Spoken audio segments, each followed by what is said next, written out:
আমরা চাই একদম সুষ্ঠু ইলেকশন হোক। ডেটটা ডিক্লেয়ার করতে চাচ্ছিল না। ডাকসুর মাধ্যমেই গণঅভ্যুত্থানের পরেও যারা ফ্যাসিবাদের পথে হাঁটছে সেই ফ্যাসিবাদের পথ একেবারে বন্ধ হয়ে যাবে।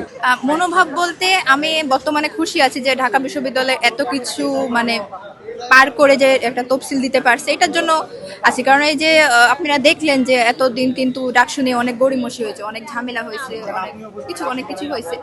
কারণ তারা নির্বাচনটা আসলে মানে ডেটটা ডিক্লেয়ার করতে চাচ্ছিল না।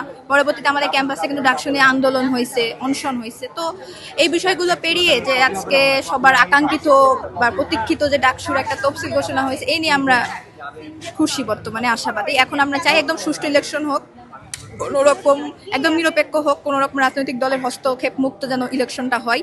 সর্বশেষ যেন শিক্ষার্থীরা তাদের মানে একদম সুষ্ঠু নিরপেক্ষ ইলেকশনের মাধ্যমে যেন একজন নেতা নির্বাচিত করতে পারে। ধন্যবাদ। আপনারা দেখে থাকবেন যে আমরা অনেকদিন ধরেই আসলে আন্দোলন করে আসছি ডাকসু হয়ে যাওয়ার জন্য। ঢাকা বিশ্ববিদ্যালয় প্রশাসনকে ধন্যবাদ জানাই, তারা আমাদের যে কথা দিয়েছে তারা কথা রেখেছেন। আশা করি ডাকসুর মাধ্যমেই যারা জুলাই গণঅভ্যুত্থানের পরেও যারা ফ্যাসিবাদের পথে হাঁটছে সেই ফ্যাসিবাদের পথ একেবারে বন্ধ হয়ে যাবে।